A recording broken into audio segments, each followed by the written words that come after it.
Hey everybody, it is Love and Relo, the voice of the relocation industry. I'm your host, Ben Cross, and I'm joined by two wonderful women right here, Jill Partaka and Brittany Herrington from V Suites. Hello ladies, how are you? Hi, good. How are you, Good, Ben? how are you?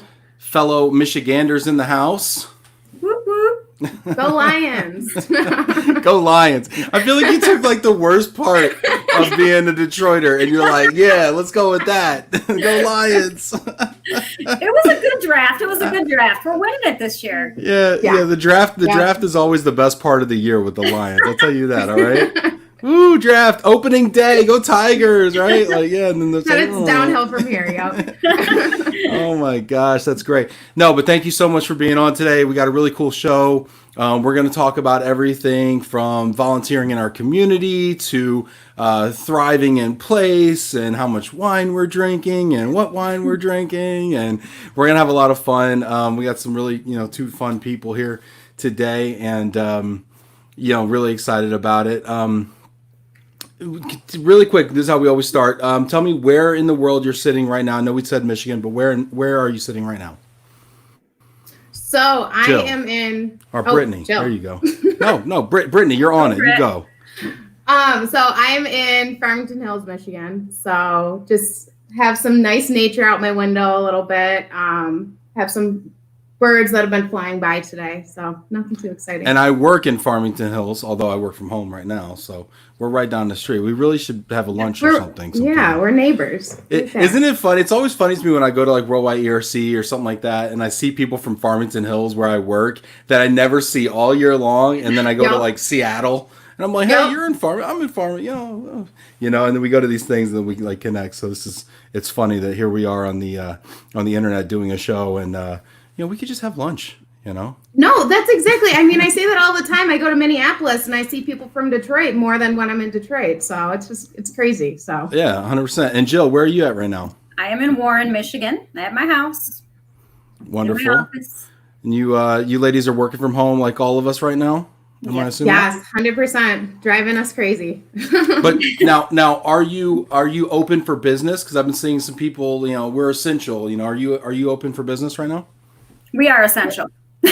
In case my boss is watching, we are essential. Yeah, corporate housing is in that living essential workers. I mean, we can house wherever, whoever right now, and we have in-house guests too. So there's a lot of people that are displaced and kind of trapped in the locations that they're at. So yeah, we're able to service just some changes in some elective services that have to go on. So. Sure. Okay.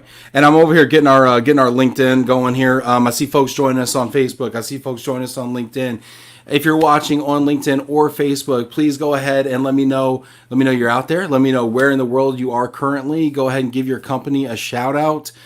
Hit that like button, hit that celebration button, stand up, be heard. We're going to definitely be taking some shout outs and giving some shout outs, taking some questions, taking some comments, all that good stuff. So please, this is a dialogue here with our community, and I'm seeing people already coming in. Of course, Jamie is always ready and willing to share. Hi, Ben, Jill, and Brittany. Cheers from very breezy Mississippi. Jamie.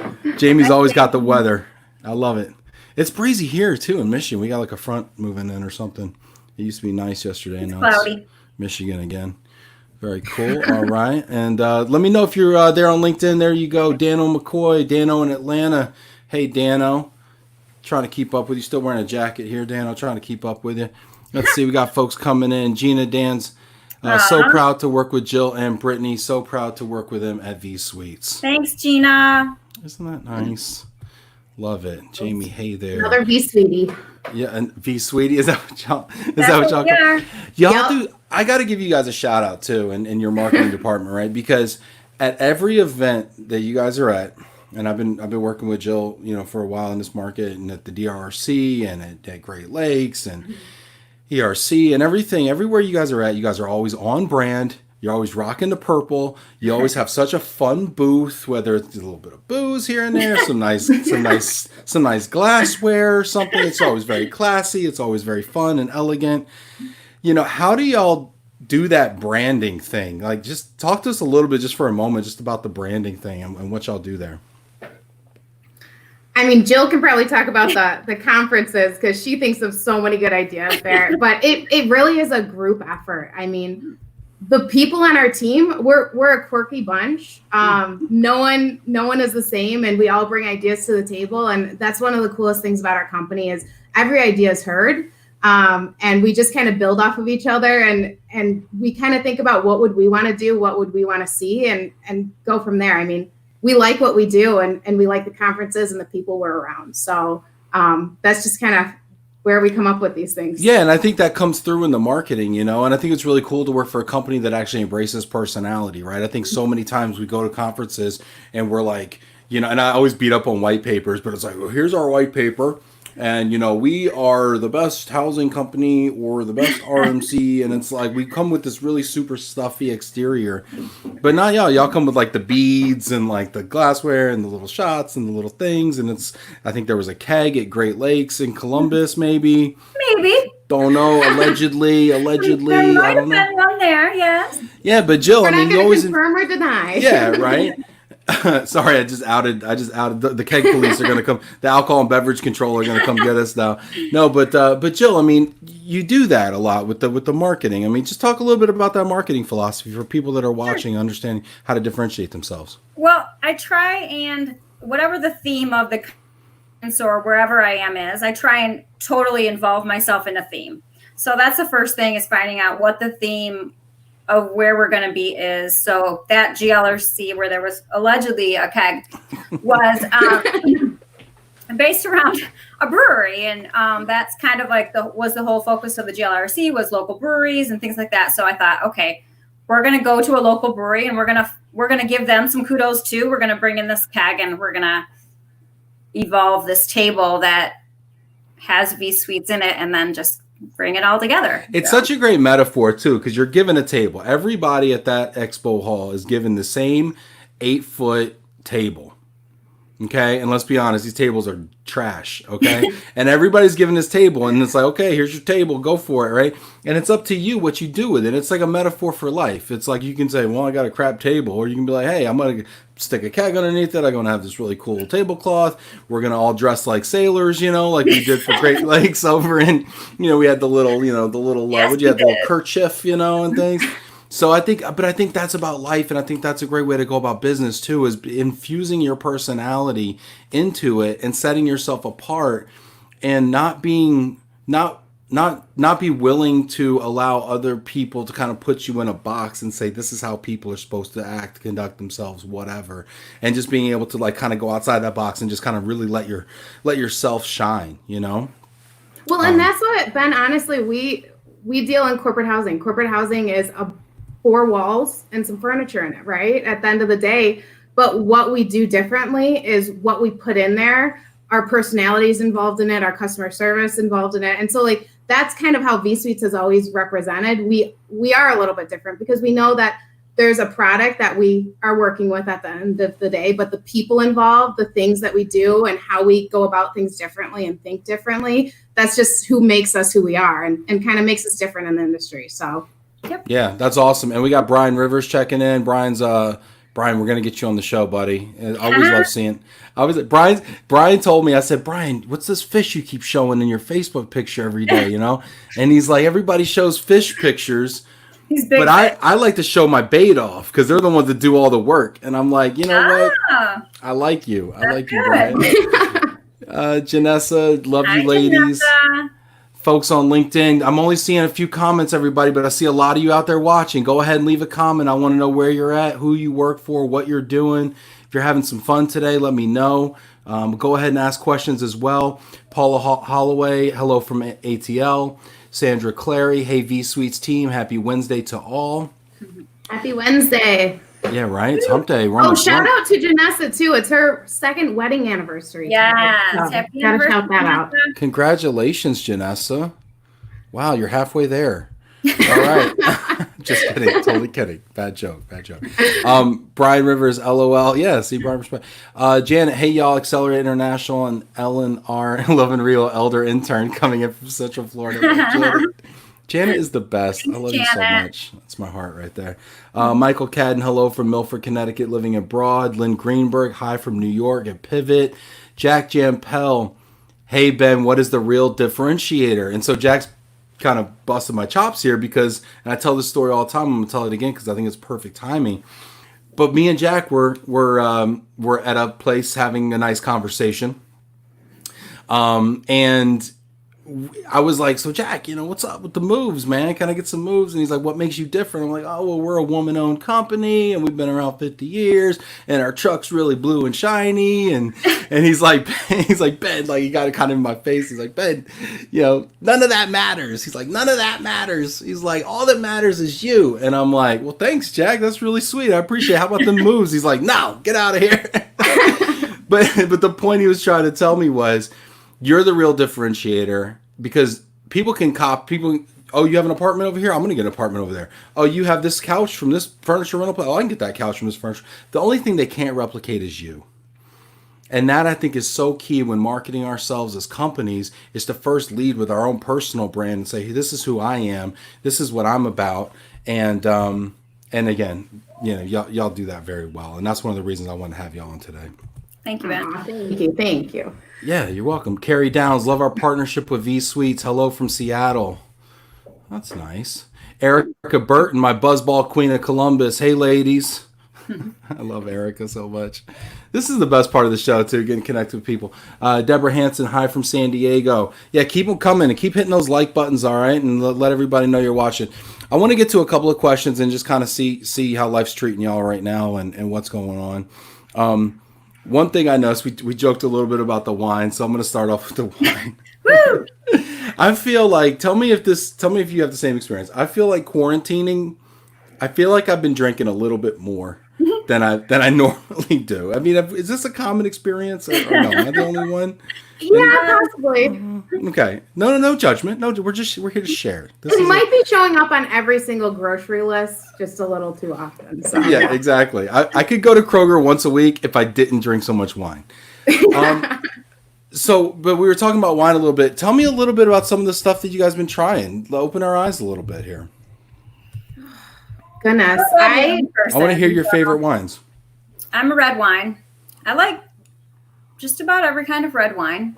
But I don't like white and I don't like blush. It's just red. Just red, yeah. Just not like rosés, but like no rosés. No. Now, is it a full body like a cab, or is it a Pinot Noir, or what are we talking about? It depends on what I'm eating or snacking on, or if I'm not eating at all. Right. So I like a good sangria as well. So. Okay, all right, guys. This is something I know something about. Okay, so let me hop in here on something. Oh, you have sangria recipe that you haven't shared with me, by the way. I have. So me and my wife lived in Tampa for a long time. There was this restaurant called Ceviche, and anybody that lives in Tampa or has been to Tampa or whatever, and you've eaten tapas in Tampa, you've probably been to Ceviche, and it has the best sangria in Tampa Bay, like 5 years running. Okay, I took my wife out there. She got a promotion, went out and celebrated. We were ordering like these pictures of sangria, like they were going out of style, and the chef is like wandering around. I'm assuming he's the chef. He's kind of built like me, and he's wearing a white jacket with a hat, right? And so I'm like, hey man, the sangria is off the chain. Like, this is amazing. Like, what is this stuff? Give me your recipe, right? He's like, he's won the best sangria in Tampa Bay 5 years in a row. I'm like, give me your recipe, right? Anyway, he takes out a cocktail napkin and a pen, and he writes down his recipe for me on a cocktail napkin. And here's a few. Awesome. Right? I'm like, what? So here's a few sangria tips, okay, for people, all right? One, I said, what kind of wine do you use? He said, the cheapest kind you got. So go out and get that, like that bottle of, Carlo Rossi or whatever, that big jug, use that. Okay. It's not about good wine. It's about cheap wine, high sugar content. Right. The other thing is he puts 7-Up in it. The other thing he does is he adds a banana. And the banana. That went through me. Really? I was like, banana? Because people always think citrus. Yeah. They think apples, and those are all important, right? A lemon, a lime, an apple, an orange, but throw the banana in because the banana gives mouthfeel. I know, right? It's like gives that silky, satiny mouthfeel. The other thing is you're going to want to put some brandy in there, some brown liquor for bottom, okay? Yeah, so those are some of the elements of an excellent sangria, and I just hope everybody enjoys. We're gonna have to try that, Jill. Thank you. I might show up in the office one day, actually. Yes. Let me back there. Yeah, right. Sangria in the office for the COVID emergence party here. David Rivers is with us on that. I was overserved again last night. Oh my goodness! In his own home. I love it. Like the life. I love it. So Brittany, give me some wine, or what are you enjoying these days? You know, so I love a good Pinot Noir. That's my heart. I love it. But I have been drinking a couple rosés lately because it's been getting a little bit warmer outside. I'm trying to think tropical summer a little bit. So I got a rosé called Candy that is pretty good. Highly recommend it. Mm-hmm. So maybe they'll send me a box of it if they hear me putting a plug out there for them. Yeah, that's me too. I'll plug anything, and I just hope I get it in the mail one day. Yeah, but no, honestly, I'm Italian, and so we've been drinking those big jugs of wine, like a big Fortissimo jug that shows up at my parents every once in a while. So we try everything. So moving from wine to something more serious, a little more business related. We don't gotta be serious. Let's not be downer, right? But more business related. Tell me about temp housing right now, about the corporate housing market. What is going on? What are you seeing? There's been talks about interns and things like that. Can you shed some light and share some things about that? Yeah. So, I mean, the corporate housing world right now is just very unpredictable. I mean, there's some industries like the medical industries that are still moving, the traveling nurses and things of that nature. But then there's other industries that have completely stopped. A lot of intern groups are going virtual, which is a huge impact on student housing and on corporate housing and kind of what we do a lot of times during the summer months. That is a big boost. So it's just a really interesting thing. We've kind of had to turn on a dime and kind of shift where our focuses are and kind of where our efforts are. So it's an interesting world to be in. And sometimes we also can't even see the comparisons between industries. I mean, there's some companies that are acting different than others in the industry, and there's really no explanation right now. So it's been a really unpredictable world out there. Well, I want to stop you there. You say there's some companies that are acting differently. Is this, you mean other corporate housing companies, or you mean clients of yours? Yeah, so I would say clients. Obviously, corporate housing companies have their different approaches right now of where their focuses are. But in terms of clients, we've seen clients from the food industry. Some of them have really moved forward with their intern programs and things of that nature. And others in the same exact industry and sometimes sending interns to the same area have switched to virtual. So I think it really depends on what their leadership is directing them to do and the liability behind it, everything like that. So it's just something that's been very unpredictable lately. Yeah. So you're saying virtual, you're saying virtual internships? Yeah. Yes. So a lot of companies are changing. So they're not actually sending the interns physically to the locations anymore. So they're going to be managing them remotely. The interns are going to be sitting in their parents' basement or whatever it is and working for a big corporate company. So yeah, I mean, I don't even understand. I don't even really necessarily know how that would work. I mean, I feel like part of the value of an internship, because you're almost not smart enough to really do, or not smart, I don't want to say not smart enough, but you don't necessarily have the experience necessary to really make a really super meaningful contribution to the work, but you kind of assist in some of the other kind of activities and you kind of, you're exposed to the work by being there by proxy. But I mean, how do you really get that immersive experience if you're not in the building? It almost seems like it would be a lot of work for the organization to now put this experience online and to virtualize this or digitize this experience for people to have access to it. I mean, have they shared with you at all, or could you even ideate or imagine for us how that might even work? So some of the clients we've been able to get into a little bit more detail, but honestly, if anyone out there has insight from the corporate side of how they're handling it, I know that some companies that are technology based, they're having a lot easier time to do that because they have so much, they're used to it, right? Other companies, it's going to be a little bit more challenging to switch over and yeah, it's going to be very interesting to see kind of the effects moving forward too of them not being physically there. So do the interns find the attachment to the companies? Yeah. Do the companies, are they able to give the feedback that they need? I think it's going to be really, really interesting to see how it evolves this summer. Yeah, and I mean, I guess like we're doing right now, say we were having a business meeting at a company. I mean, I guess we could invite, Tommy, the intern, to hop on with us, right? And dial in and just kind of be a fly on the wall and a scribe or whatever. I mean, I don't know. I just, I always think interns, go get everybody coffee, right? I mean, I'm sorry. That's just like one of the things I go to, right? The interns go get, you go get me coffee all summer, and then at the end, I'll throw you a keg party and we'll call it even, and we'll talk about what you learned. That's been my experience with interns. So, maybe that's a dated experience, and a blind spot for me, but it just seems like it's not quite the same experience. We got a couple comments coming on here. Actually, Jamie offers some insight here. Interns normally share apartments, and it isn't happening right now. Brutal on the international housing side with most borders closed. Do you see that with intern programs that they're cohabitating? Some. Yeah, it depends on, a lot is directed by the company policies. Yeah. So sometimes they allow interns like 2 per bedroom or whatever. And sometimes they have them in separate living situations. So it really depends. But that's funny he brings up the international, because we're actually in a conversation right now about one program may do their internship remotely, but they may allow their international interns to still come to the area. So I thought that was a really interesting setup too. Well, how would that work then? So they would actually work virtually from our apartments. So it's just. So you're working from home, but you're in the market, but you're Right. working from home. Right, exactly. And so but they're on the same time schedule as Sure. their company is. If the company is able to open back up, they're right there, ready to roll. So I definitely see the benefits in it.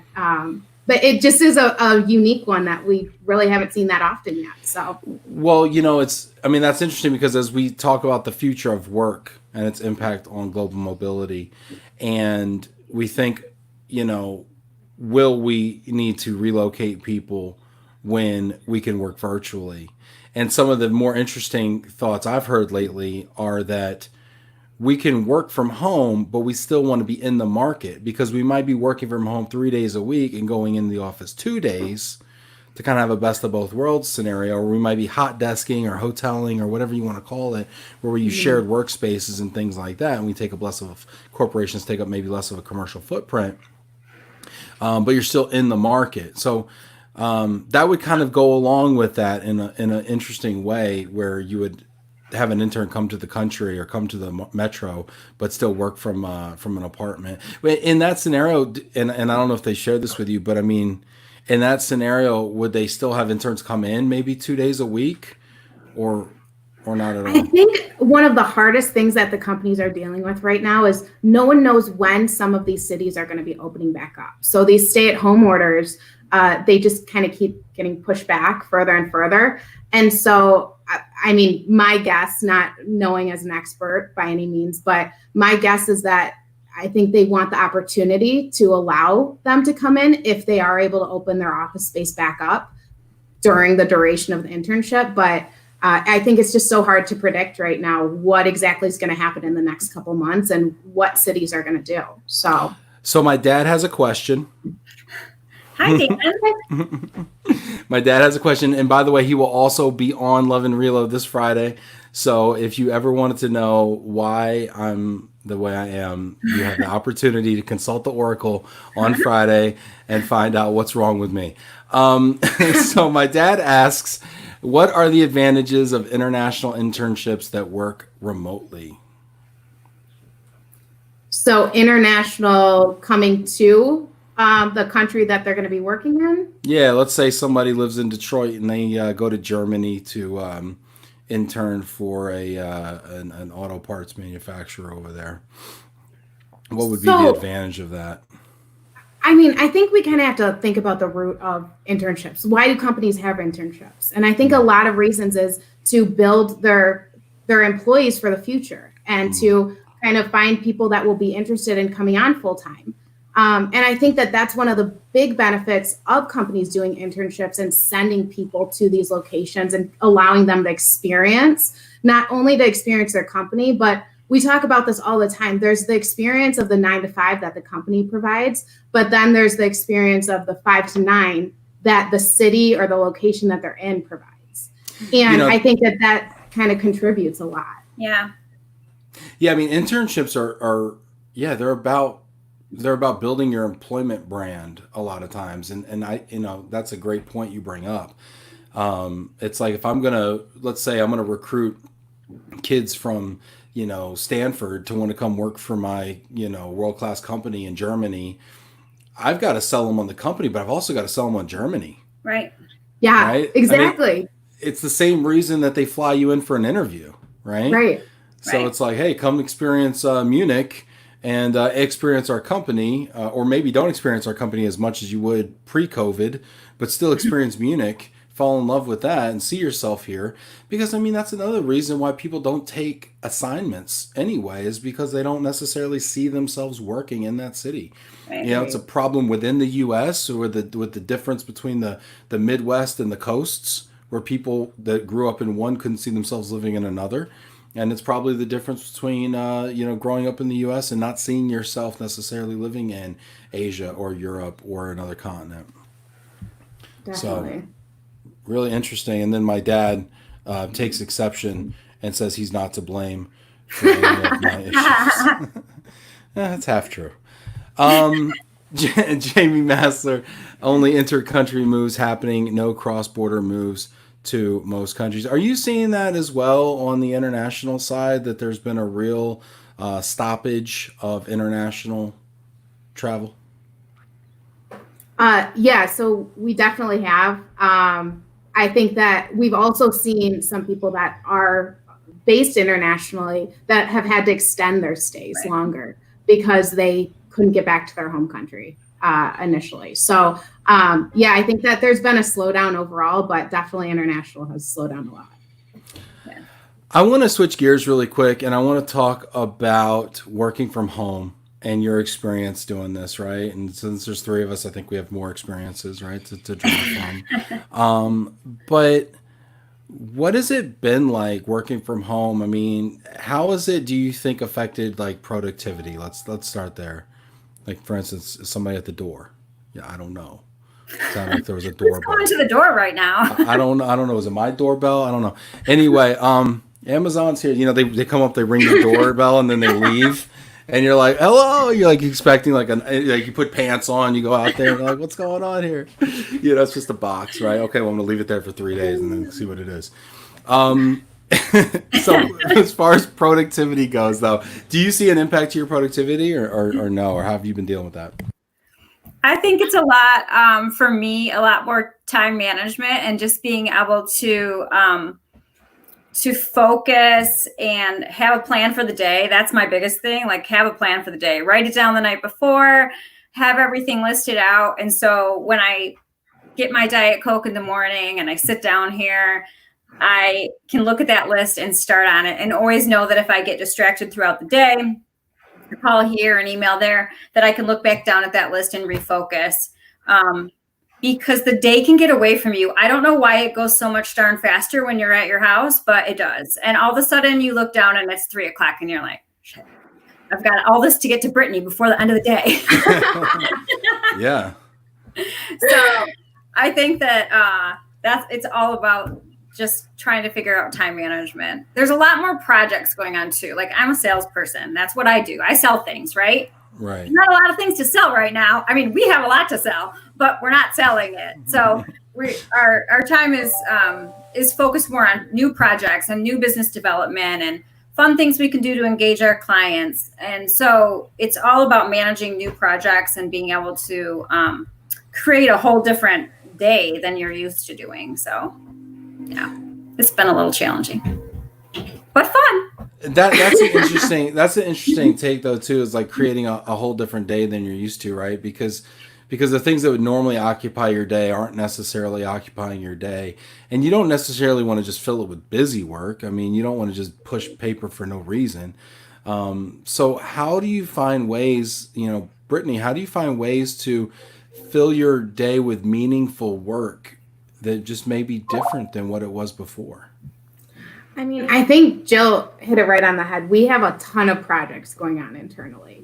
I think that we've been able to do what V-Suites does and think quirky and think of different ways that we can still engage with our clients. I mean, the hard sale isn't happening right now. And I mean, if we've ever been hard sailors, I don't think we would have been. No. But so I just think that like really showing people that we care and having conversations that we would have with our friends or our family and having those with coworkers and with industry people. I mean, that's really where we're at right now is how can we learn from each other?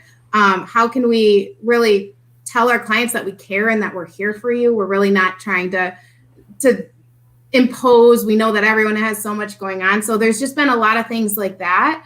And then just kind of some internal, how do we make ourselves more efficient? Because this is the time to do it, to just kind of readjust and look at new projects and look at different ways of approaching things. So have you found that the as salespeople for service provider in the mobility industry, have you found there are different sales struggles right now? I would say that there's different conversations happening right now. I think that sales struggles are, I mean, industry sales struggles of how things have transitioned with platforms and things like that, which I definitely know you've talked about before. I think that more so that our conversations have shifted to include COVID-19 and what is happening with that. How does it affect you? How does it affect other people that you're talking to? So I think that the sales struggle is really kind of being able to elaborate and be educated on what's happening in the world today and how does that kind of conflict with what we're doing or conflict with what our clients are doing and how do we overcome that? So yeah, it's just a different way of going about things anymore. Yeah, it's a bit of a conundrum, right? Because if you're not talking about COVID-19, then it's almost like tone deaf. Whatever you're saying is kind of like, hello, there's a big, virus elephant in the room right now. How can we not acknowledge this going on? And then on the other hand, you don't want to be negative. You want to be positive. You don't want to talk about pestilence and death. You want to talk about, hey, it's a beautiful day to rent an apartment. You know what I mean? So it's like, how do you balance the big viral elephant with the, hey, it's a beautiful day to rent an apartment? How do you balance that messaging? Real question, by the way. How do you balance that messaging?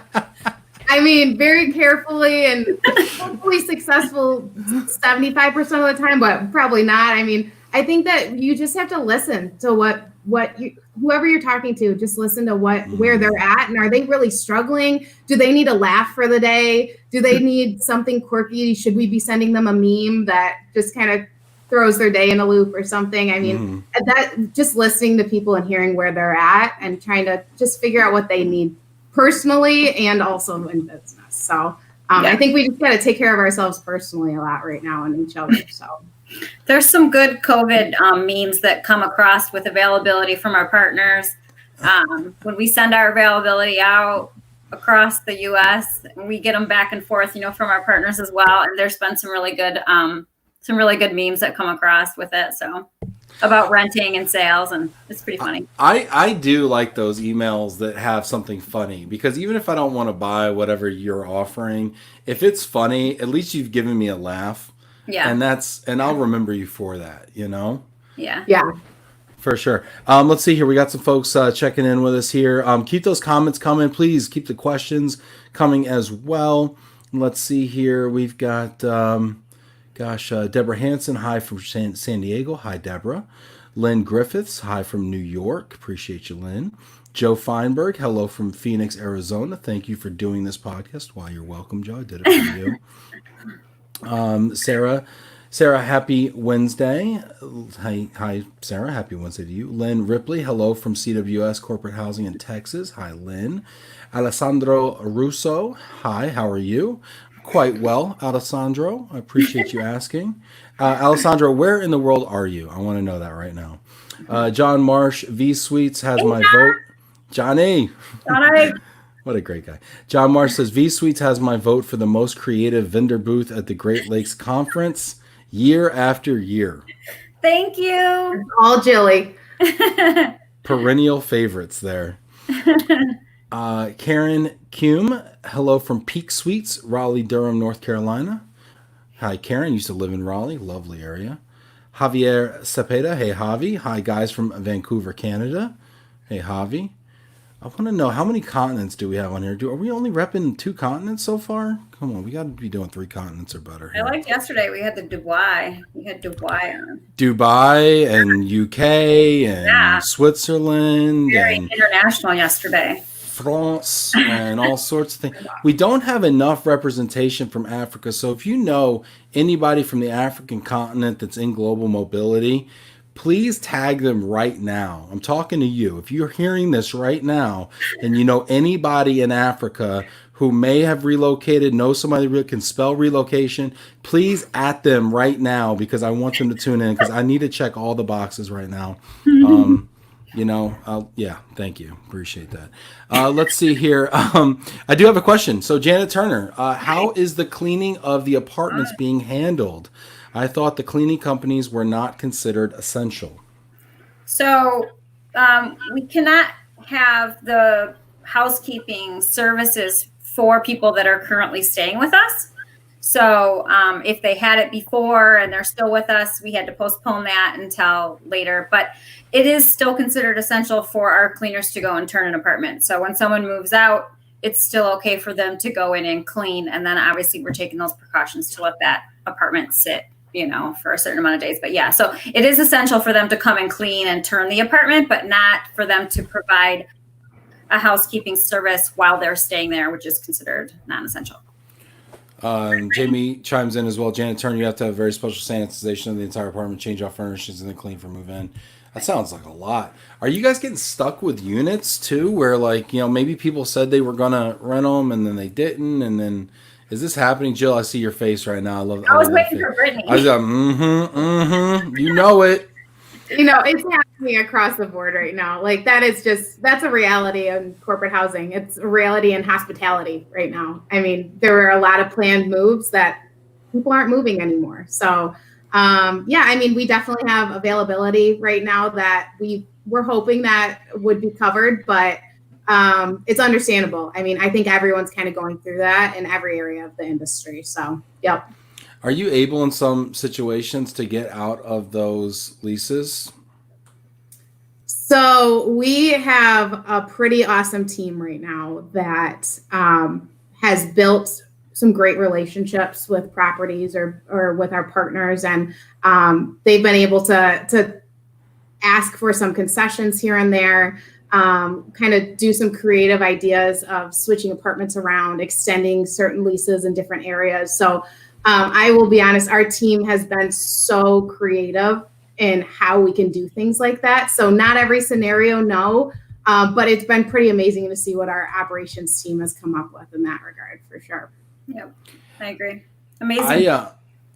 Go ahead, Jill. What were you saying? I said we have an amazing team. I do have a question here. So we have an audience poll. We've been trying to do these audience polls more often, okay? And so the audience poll, and I'm going to put it up here. Guillermo, put it on the poll. Let's see here. Audience poll, and if I can just see how dexterous I am, if I can do this in real time here. All right, audience poll. Audience poll, if you're listening, I want you to answer this question.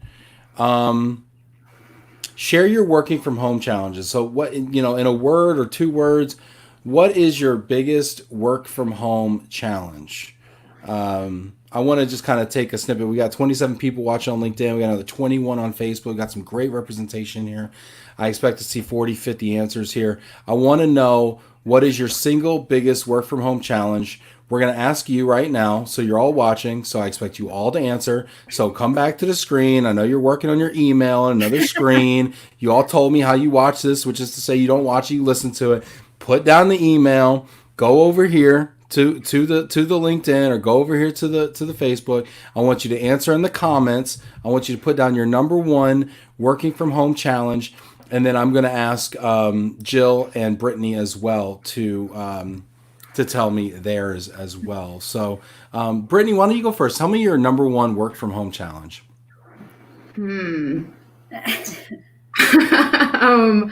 Let's see. Probably conference calls. It's just a never-ending list of conference calls right now. I know. I had like 5 calls back to back to back to back to back to back this morning. Yeah. It's a lot. It's insane. And that's what I was talking to Jill yesterday. I was like, I feel like I get my work done at between 6 and 8 o'clock in the morning, and then between like 5 and 7 o'clock at night, because during the day it's just calls nonstop. So yeah, it's a lot of calls. Yeah. Let's see here. We're seeing some comments coming in here on Facebook. Janet, what is your number one work from home challenge right now? Oh, did I say Janet? I'm sorry. You did. Jill, I'm reading the comments over here and they're talking about Janet. Janet said, Ben, is your pottery bust missing his hat? And I'm going to let me fix this. He needs a hat. He doesn't have a hat. I'm sorry. I said Janet. Funny. I'm sorry. Jill, what's your number one work from home challenge right now? My biggest challenge is not eating everything in the house and controlling my dogs from barking every time I'm on a call. That's so funny. First of all, it's not a challenge if you just give in and eat everything in the house. I am. I've gained everyone knows. That's funny. And then your barking dogs. So Chris Lauterbach on LinkedIn says, my 2 barking schnauzers, Amazon times their deliveries when my conference calls are happening. For sure. My husband put a squirrel feeder right outside of my window. So literally they see a squirrel and it's like, why would you do that? I'm working. This is your husband put a squirrel feeder outside your window, so now your dogs come up behind you while you're on a call and they start yapping at the squirrels. That's great. Squirrels. I'm hearing Karen King also says barking dogs. Javi Cepeda says Zoom, Skype, Ring Central, Teams, FaceTime. Yes. Sean Ireland says working so close to my refrigerator. Mm-hmm. Oh, that's a tough one. Right? Oh my gosh. We need one of those refrigerator locks. The struggle is real. It sure Well, is. I did have a struggle when I worked over at my parents a couple of days, and my mom decided that she wanted to kind of chime in on all my conference calls. Yes. So my whole team knows Julie by this point, and so she just pops in whenever she wants to say hello. So I had to move back to my place. That's so cute though. But that's so cute. I feel like we're meeting our families and our dogs and our kids and our parents and our and our environment, and like seeing kind of people's personal life. Because there's been this talk about bringing your full self to work. And now we're bringing our full work home. Yeah. And now people see, like, it's not like, do I want to show them this? It's like, it's in your face. It's like, here we are. Here's who I am, And yes, this is the neatest corner of my home right now. It's like, this is the cleanest corner I got right here, okay? So if you don't like dinosaurs, you're going to hate the rest of my house, okay? Because they're everywhere, all right? I put that up there for my son, but that's awesome. Hosea Botley, my 2-year-old son, and I can't stop working. Yeah, the kids, they're wild, the kids. And then this one's for you, Brittany, my parents. Isn't that funny? We complain about our kids and our parents, depending on the... Yeah. And we are our parents. You do see a different side of people. Like right now, I don't know how many parents and kids and family members I've met, and like the different pictures you see on people's walls. It's really kind of nice to see a different side of people that you don't always see. So... Yeah. It's so ironic because we haven't actually been able to hug each other for 2 months, but yet we're more personal. Right. But we're like getting more personal and more intimate than we have been in a long time, it feels like. Because we're calling each other. I mean, I'm having Zoom calls with family I haven't seen in 2 years. And now like I'm having like a weekly Zoom call with them, my aunts and uncles in Arkansas or something. All of a sudden, like now we're like besties again. I'm on house party with my cousin and in South Carolina and stuff, and it's like, So that's getting you kinda back cool. to your roots a little bit. Like, Have you experienced some of those like kind of rekindling moments? Yeah, I had one on Easter though that didn't go very well. We had about 30 Italians on a Zoom call, and I do not recommend that to anyone. I mean, just everyone talking over each other. No one knows what's going on. There's a lot of hand motions in the pictures.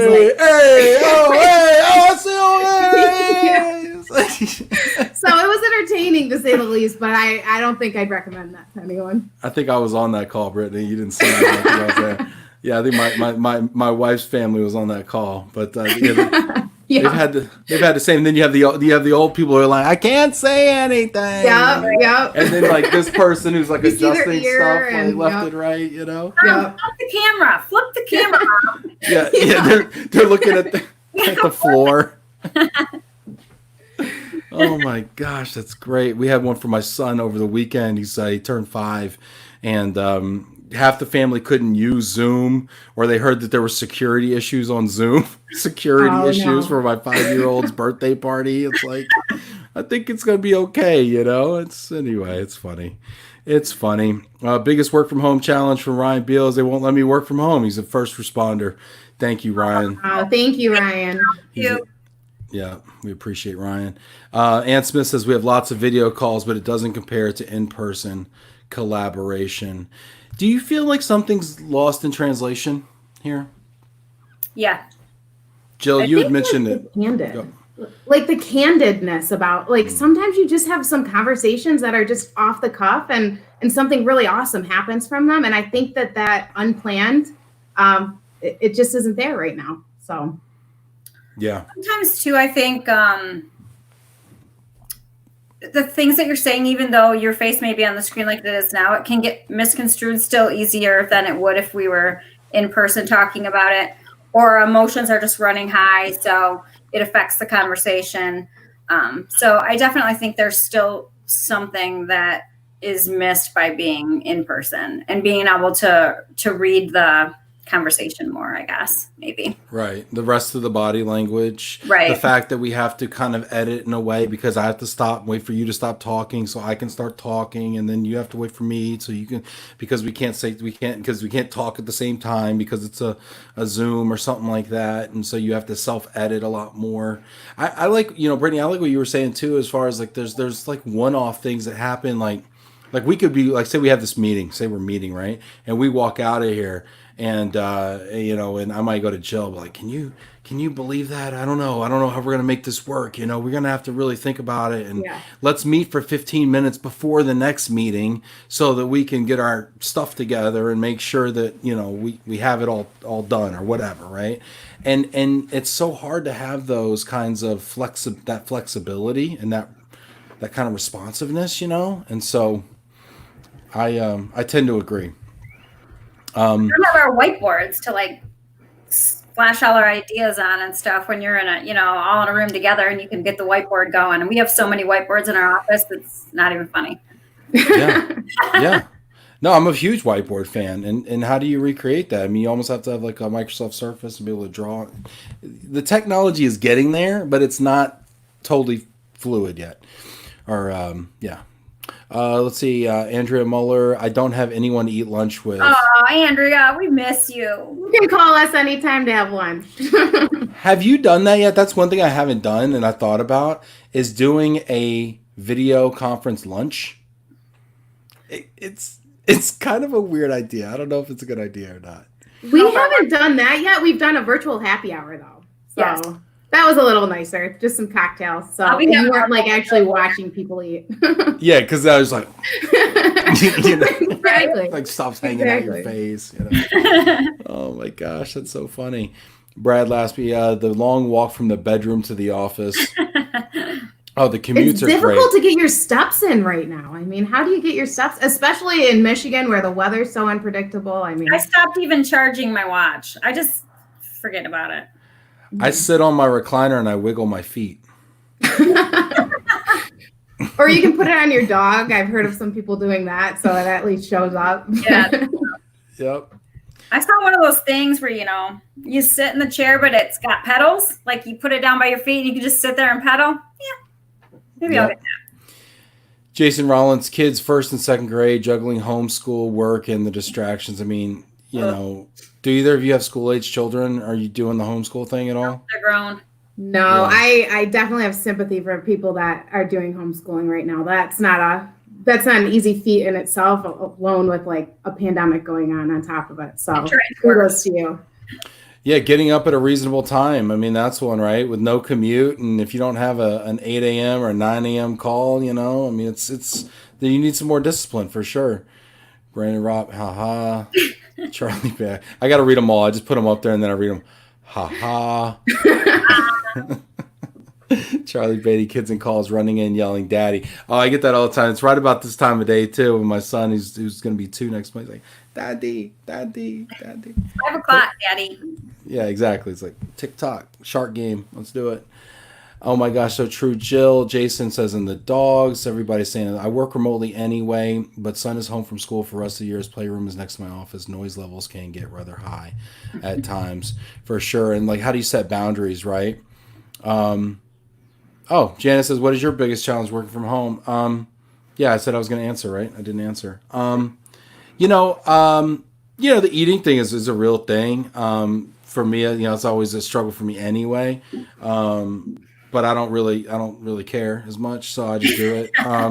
The thing that's hard for me, because I do a lot of video, and my work culture is not such that we really work from home. So like what I'm doing is kind of it's kind of a little out there for my company. So I feel bad. Like I feel worse. Like if I have noise in the background, because I don't want them to be like, see, I told you, whatever. So I tend to, plus I do these shows every day, and so having kids come on and knock on the door, or my son, who's going to probably wake up in like 20 minutes, like just screeching at the top of his lungs for no reason at all over applesauce or whatever, grave injustice has been perpetrated at the moment. Those are things I struggle with for sure. I actually got to the point where, and I'd like to hear your thoughts on this too, going forward. But coming into this thing that we're in now, at first it was like, oh, I can't wait to work from home, and then it's like, gosh, this is kind of rough because I'm lacking the resources and the people, and now I'm like thriving in it, and I'm getting in, like I'm really getting used to it because it's been like a month and a half, and now I'm like, I don't know how I'm gonna go back to work. Do you? Yeah. I mean, what do y'all think about that?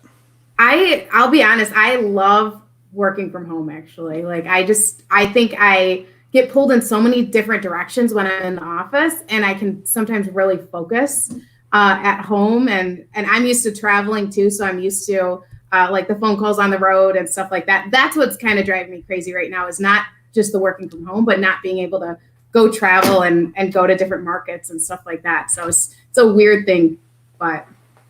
Yeah. Jill, what do you think about it? Well, I was working probably 3 days at home and 2 days in the office before this, but my 3 days at home weren't usually home. They were out in the field, visiting properties, visiting clients. So I definitely miss that interaction. I love going to the office, even though I never got anything done when I was there, but just to be able to see my teammates and have lunch with Andrea, like, just be with the team and get that good purple feeling, 2 days a week. That good purple feeling. That's cool. Yeah. But I have everything at home that I needed. So it wasn't like this big adjustment to have to, work from home, but not being able to go out in the field when I want to I don't like it.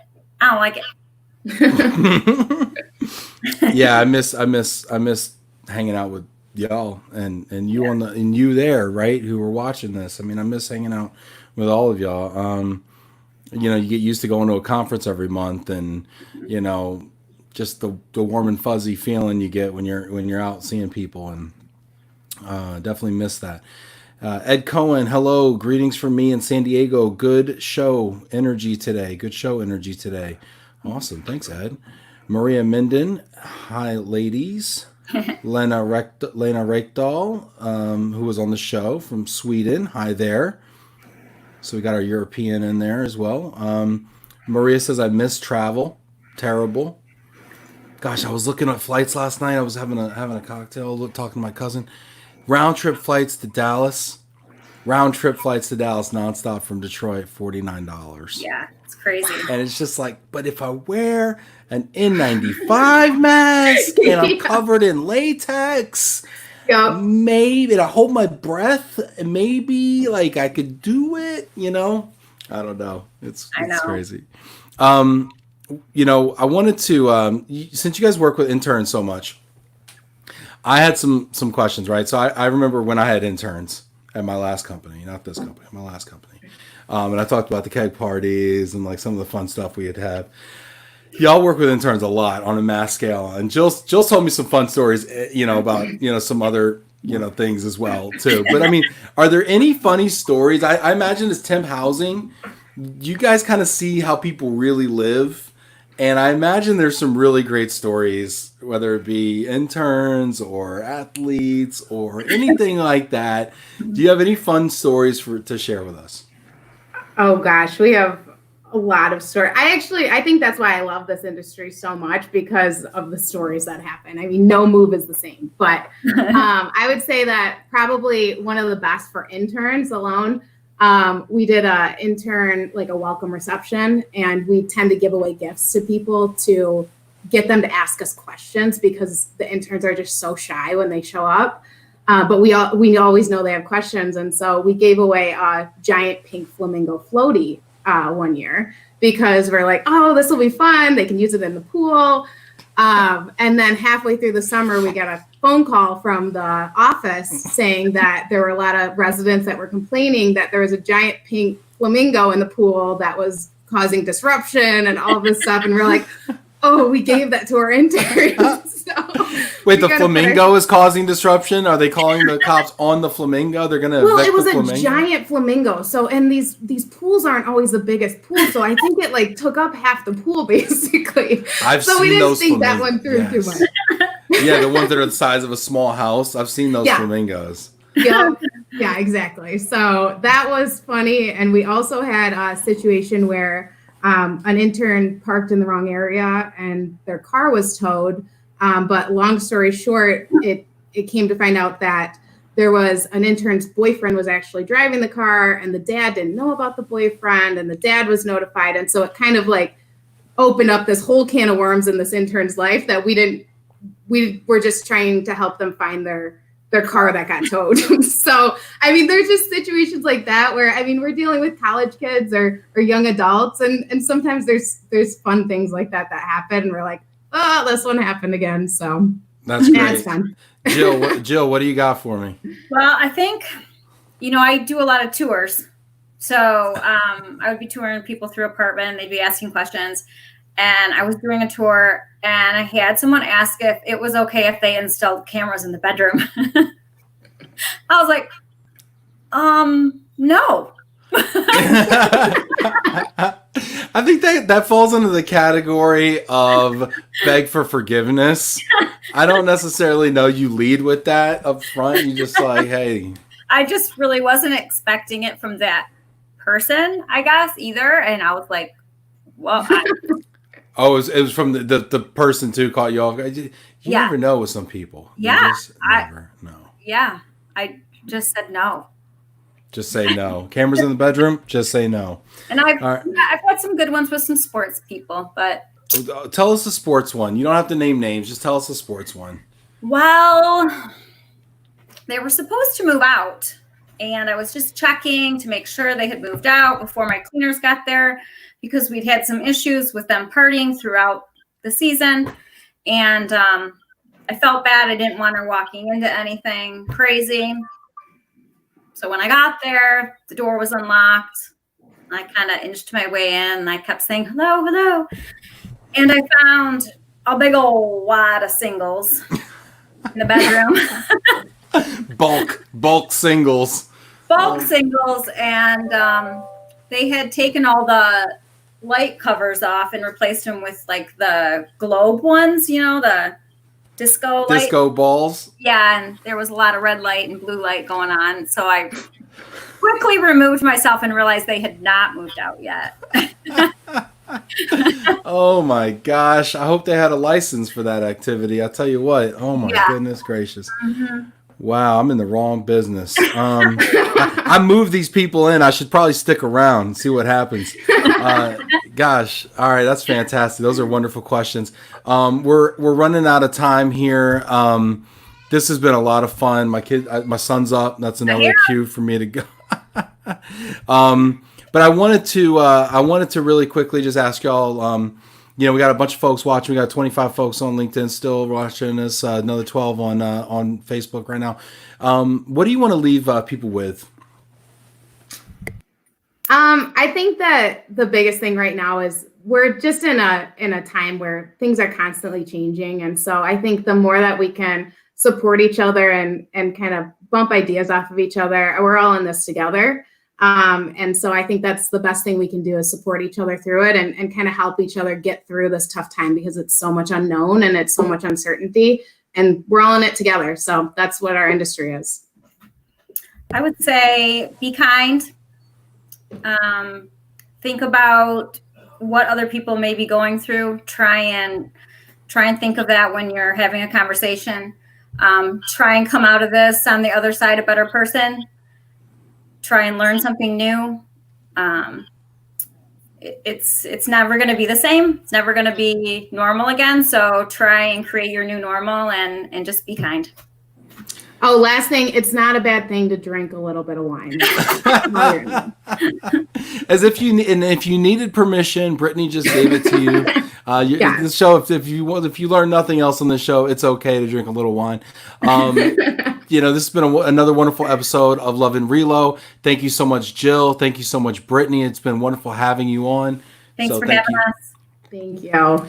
And stay tuned tomorrow, everybody. Tune in tomorrow. We have Jane Woolston from Sabre Corporation on Mobility Principal at Sabre Corporation. So that'll be a lot of fun. And she's the president of the North Texas Relocation Professionals. So I hope you all tune in then. My dad is also on Friday, and a special bonus appearance that I will be on with Jana Masick on Saturday. And next week we have some special treats because we are going to be playing Mobility Jeopardy and having a couple of cocktails. So stay tuned for the upcoming calendar, everybody. This has been another episode of Love and Relo. Love one another and be nice to each other. Take care, everybody.